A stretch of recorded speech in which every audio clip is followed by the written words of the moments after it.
Okay, hello everybody. So we're going to learn today about self-sacrifice. For thousands of years, the Jewish nation fortunately had the power, but unfortunately went through the process of being murdered just for being Jewish. So, the story, our history, the Romans, the Greeks, unfortunately the Christians, the Muslims, every single person had a turn, they killed the Jews. And the way most of them killed the Jews until Hitler actually, they went to them and said, either become like us or we'll kill you. Even Haman, which Haman says he wants to kill all the Jews, he said, if you convert, it's fine. Hitler was actually the first one that didn't give an option for converting. If you were born Jewish, he didn't care if you converted. But regardless, the Jews, the shocking thing is that they were murderers, they were thieves, the worst Jews. When it came to this question, become Muslim or Christian or whatever it is, or convert or be killed, they chose death. It's very surprising, because if they really care about God, then they should listen to him all the time. Why are they listening to him only in that certain specific time that it comes to life and death? So it explains the Chassidus that that's the time that it's called a pintel yid, their little spark within that's always connected to God, that doesn't reveal itself. Only when he knows this is going to make me not Jewish. Of course, there's no way to become not Jewish. But if somebody feels that this is going to cut him off from God, really every single Avera, you're separating yourself from Hashem. But we don't feel it. When you see this thing, becoming Christian, becoming Muslim, that a Jew feels, oh my gosh, I can't become not Jewish, so he's ready to die. What's so special about Rabbi Akiva, we're going to learn today, is that he actually was happy when he wasn't like, oh, I got to do this. He was all excited about it. And then also we have to figure out, what does this mean to us today? Because we're the first generation, or second generation, of a whole new era in Judaism, that we actually have freedom. We could be Jewish. They support Judaism. They give us money they give to private schools. They give us money for Hebrew schools, God willing, right? So how can we express this deep connection with God when we don't have the opportunity, thank God, to do so?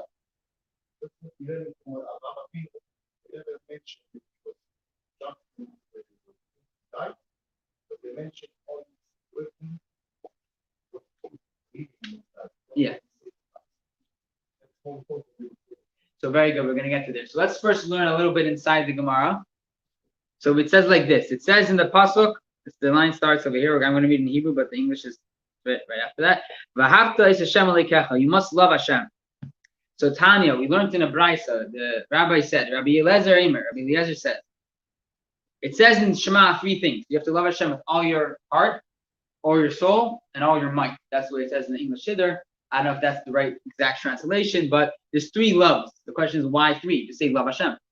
So that's the question we're asking in the Gemara. So it says, if you must love God with all your soul, why does it say with all your might? And if it says love him with all your might, why does it say with all your soul? So the Gemara answers, if you have a person, he loves his body more than his money. He's a healthy person. He loves his body more than his money, his life more than his money. You have to love God with all your soul. Even if it comes to giving up your life, you have to love Hashem. It doesn't only mean you have to give up your life. You have to give up your life with love. You have to be excited. Say, Hashem, if this is what it is to be connected with you, I'm ready to do this. If you have somebody that's the opposite, he loves his money more than himself, his life. There are such human beings. That's why it says, which means you have to love Hashem with all your money. That's the way the rabbis explain it. So some people, they have to say, die for God, but then it says, oh, you have to also give your money to the show. But then it's even a bigger deal. Yes, that's not just Gemara. You must love Hashem even if he's taking away your soul. So now we're going to learn the story about Rabbi Akiva. Rabbi Akiva said he expressed what he was all about was giving up his soul for Hashem. So Taner Rabbanan, it said the rabbis learn Pam Achas. One time, Gazra Malchus Arashah, the wicked kingdom, the Romans, they made a decree. The Jew cannot learn Torah. This is right before the times of Bar Kokhba, before the rebellion the Jews made in the Romans, which killed millions of Jews. So this is before that time when the Romans were messing with the Jews, after the times of the destruction. So they made a rule that you can't learn Torah. Ba Papus ben Yehuda. There's a man lived in Israel. His name was Papus, the son of Yehuda. He saw Rabbi Akiva. Not only he was learning Torah, he actually was gathering other Jews to learn Torah. Basically, Torah is learning Torah. Amar Lai, Rabbi Akiva, you're not scared of death. How could you learn Torah when the Romans say if they catch you, they'll kill you? So what did Rabbi Akiva say? Rabbi Akiva said a mashal, an example. He said there were fish in the water, and there were fishermen trying to get the fish, and the fish were trying to run away, as they always do from the fishermen. So there was a fox standing outside on top of the water, and he told the fish, "Why are you guys going crazy? What's going on down there?" So he said, "We're scared of the fishermen." So the fox said, "Okay, no problem. You come here, I'll save you from the fishermen." So the fish said, "Fox, they say you're smart." It's known that the fox is a smart animal. They say you're smart. Is this, you say such a stupidity? If in the water, which is the source of our life, we have a chance of death, if we go on the ground, we have for sure death. So Rabbi Akiva was telling this guy, he's like, if Torah is our life, if we stop learning Torah, we're for sure gonna die. If we learn Torah, we might die, we might not die. Okay? So what happened was, eventually they caught Rabbi Akiva. That's why he was killed. They caught him learning Torah. When he came to jail, who did he meet in a cell? This Papus guy. The same guy who was in jail. But he went. It says he went to jail because of Dvarim B'Teilim. No. That's what it says in the Gemara. No. Could be. So he told Rabbi Akiva, "You're so lucky. You're going to jail for learning Torah. I'm going to jail for Dvarim B'Teilim, for not such important matters." So now Rabbi Akiva is in jail. He's sitting in jail, and there's many stories.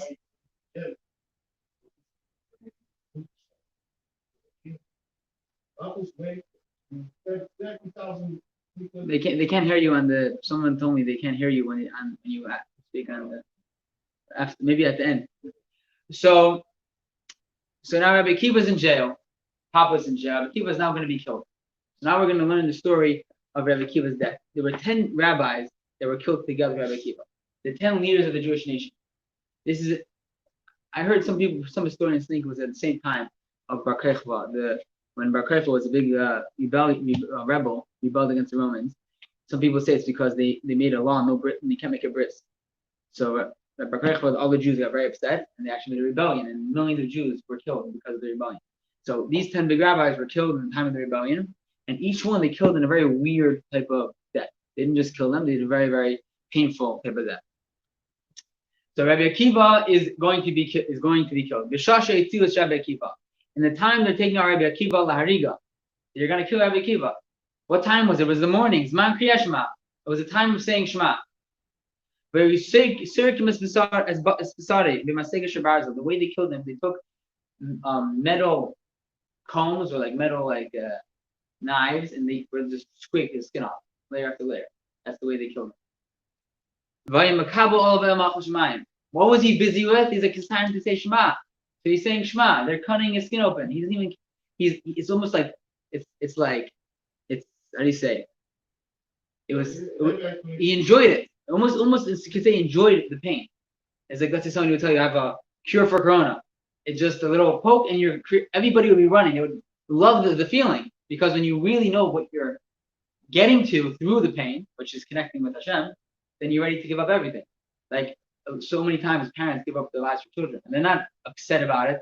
They're not excited, but they're willing to give up their life for their child, because for them, their child is more important than them. For them, it means more to them. So for Rabbi Akiva, his connecting to Hashem was everything. So if giving up his life was to connect to Hashem, he would do it, 100%. He didn't feel anything. So he's saying Shema with a lot of kavanah, a lot of concentration. So his students told him, Rabbeinu, our teacher, Ad Khan, come on, seriously, you're going through all this pain, and you're happy, you're relaxed, you're excited. Amar Lahem, so he told them a very shocking thing. He says, Kol Yom Ha'isi Mistar. Rabbi Akiva was 120 years old at that time. So for 120 years, I'm living through this anguish. Al pasuk zeh. Every day I say this verse in Shema. I say the words b'chol nafshcha. You have to love Hashem with all your soul. And what does that mean? Afilu neitas nishmascha. Even if He takes it away from you, you have to love Him and be giving your soul. And he says, Amarti, I would say, Masa yavi liyadi v'aykemenu. When am I going to get a chance to do this? He felt deprived. Why can I connect to Hashem by giving away my soul? Every single day, he had pain. Now that I have the opportunity, I'm not going to do it. I'm not going to do it with all my heart. So he was saying his whole life, he was waiting for this moment. Now when he's 120 years old, he reached the peak of his life. He's actually being killed for Hashem. So he was happy about it. He was excited about it. He was saying echad, the word echad, and as he was saying the word echad, he died. So there's a very interesting story with the previous Rebbe. The previous Rebbe, he lived in a time of extreme mesirut nefesh, extreme self-sacrifice. You know the story of the way he was sentenced to death in Russia a couple of weeks ago. We had the celebration of his release. So he was a young, sort of young. When he started to become the Rebbe, that was the time communism started. And in that revolution, in those times, they hated religion. They thought religion was the source of all evil. So the communism, and especially the Jewish communists, were after any Jew that would try to spread Judaism. Actually, my great grandfather was one of the 10 people that, as communism started, the Frierdiker Rebbe gathered 10 of his students, and he made a covenant with them that they're all going to go till the last drop of blood to spread Judaism. And they actually, most of them in that meeting were killed by the Russians, shot for spreading Judaism. If you made a cheder, you made a mikvah, that was enough to be killed. So very interesting story. The Frierdiker Rebbe, the previous Rebbe, called in his secretary, which happens to be actually a very, very, very wise man, a very big Kabbalist, which had nothing to do with money or being a secretary. But nobody wanted to be the Frierdiker Rebbe secretary. Nobody was willing to do the job. So he made this person that he actually had he knew so much about Hashem, he actually was willing to do the dangerous work. So he was a secretary. And he told him, I had a dream last night. My father came to me in a dream. And he told me, why Rabbi Akiva? You can't say this because Rabbi Akiva is the highest level we can think of. But why is Avram Avinu, why is Mesiras Nefesh was sort of even greater than Rabbi Akiva? And the lesson what the Frierdiker Rebbe was saying, we have to be like Avram, not like Rabbi Akiva. So what was Rabbi Akiva's way of self-sacrifice? Rabbi Akiva's way of self-sacrifice, he was always wanted to give up his life. So he now giving up your life is not selfish in any way. Fair. So giving up your life is not selfish in any way. Everybody knows that, right? Don't think that giving up your life is exciting. But still, it was sort of a drop, his own fulfillment. Avram, what happened? What's the story of Avram? He cracked all the idols in his father's workshop, and his father took him to the king Nimrod, the king in the time of Abraham. So what does Nimrod tell him? No problem, bow down to the idol. How am I going to force you to do it? I'll make a fire. You're not going to go into that fire, right? So you're going to bow down. What does Avram do? No, throw me in the fire. But why did Avram say throw me in the fire? So the Frierdiker Rebbe explains. He had one logical reason in his head that he was thinking about. He was thinking about, is this going to fulfill my goal on earth? His goal, why did he crack his father's idol? He was a kid and he was growing up and he figured out idols are baloney. There's one God. He made it his life mission to spread the idea that there's one God that you can't see, you can't touch, you can't feel. It's something abstract. Now, it says in the Rambam, Avram wrote many books on this concept. He went around from city to city convincing people. This wasn't just something that he did in his house. It was a strong belief of his that it was his goal. So when he came into the front of the fiery furnace, he was thinking one thing: is this going to move me a step closer to the goal? He didn't think about himself at all. He says, is this going to do it? Yes. Okay, we're going to do it. He didn't even realize that he was sort of going to die.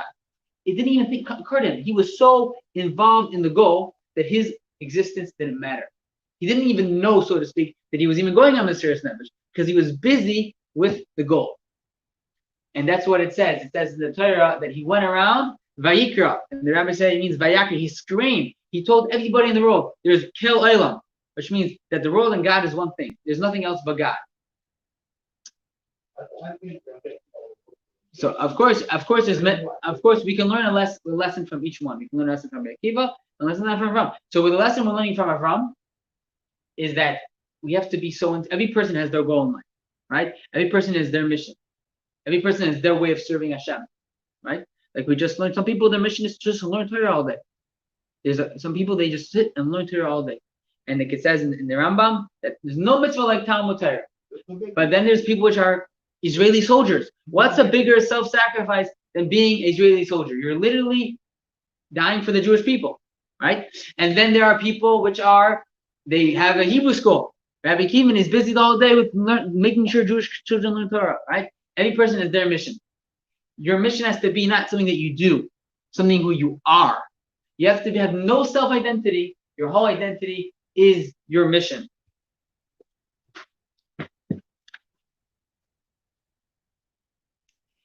I was speaking to somebody today. I told them we're going to learn about self-sacrifice.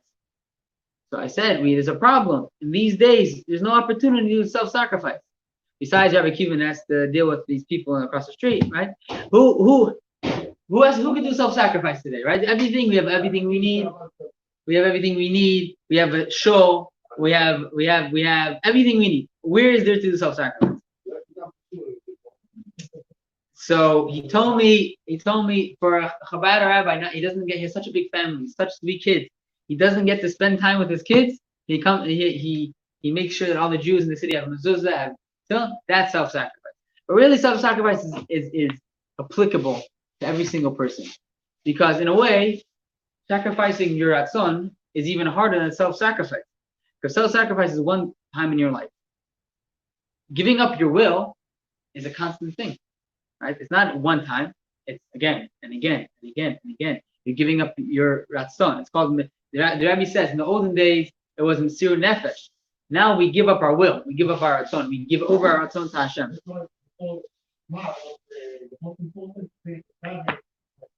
So I'm saying that these days, why it's so important when we say the Shemoneh Esrei is because we're giving up our ratzon to Hashem, our will. In other words, what does this mean? It means self-sacrifice means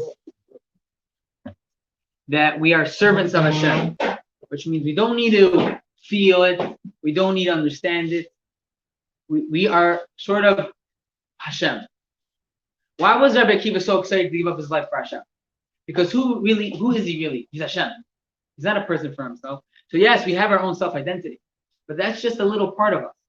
For example, let's say one part of you, by accident, one hand hurts the other hand. Do you slap your hand back? No, because you're slapping your hand back, you're slapping back yourself. You're really one body. So too, we all are different people. We all have different missions in life. But really, it's a little drop of us. Really, who we are, we're all part of Hashem. We're all part of Hashem's mission of bringing Mashiach.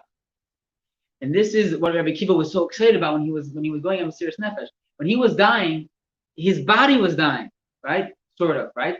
He's a tzaddik can live forever, but his body was being killed, right? But his soul, his connection with Hashem, who he really was, that was even expressing itself even stronger, being even more expressive and more shining to the world and changing the world, make it closer, one step closer to Mashiach. And that's why the Rabbi explained, why do you have pain? It said every day he said Shema and he had pain. Why can't I give up my life for Hashem?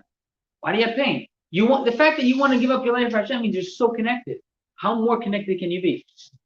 So the Rabbi explains, no, Rabbi Akiva didn't care about his connection. He was a tzaddik. He cared about his body. He wanted his body to be connected to Hashem. He wanted his life, his physical life, not only his godly soul, his physical life to be connected to Hashem. What's the more of a connection when it gives itself up totally? Right? That's the same thing we were talking about the bris last week. That by a bris, why a bris is so special, and why the Romans were so against the bris, and throughout the Jewish history, they were so against the bris, is because the bris is the extreme example of making a body a Jewish body. Because when you make a bris, the body, there's a guy in Coconut Creek that he was in the Polish partisan group, and for years in the Holocaust, his biggest fear is that somebody would see his private. And he said if somebody would see his private, he would for sure be killed. I have a question. It wasn't in see his private. For sure be killed. They would kill him.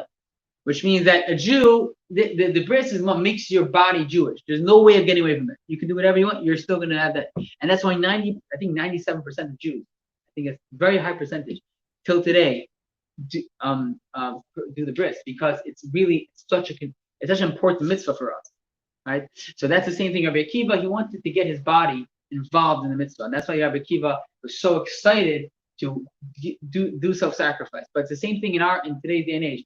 When we give up our, getting a good car to get good filling, right? We give up our vacation to, to do a mitzvah. You give every single thing you give up, you are actually elevating the whole world. You're elevating the vacation. You're elevating your whole life closer to Hashem.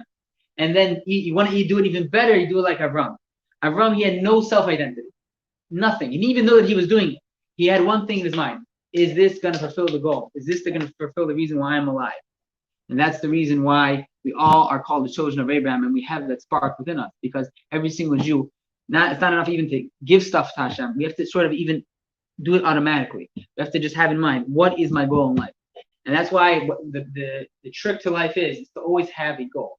If you don't have a goal in life, usually you're gonna, God forbid, get depressed. Because why are you alive? When you have a goal, especially when it's one goal, and it's one mitzvah, if it's to learn the chumash, or it's to do one thing, or to be kind to your friend, whatever that mitzvah is, and you go for it, and you don't even care. It's not even a test. It's 100%. You go for it. Then that's what gives you fulfillment, because that's actually when you live up to your potential of Abraham, the potential of totally forgetting about yourself, your self-identity, and only doing something for the cause of your existence. So everyone, we're going to daven Chanal. And God willing, after that, we're going to learn Rambam. After Mass. What is Rebbe? Even? He's done. Yeah. Good night.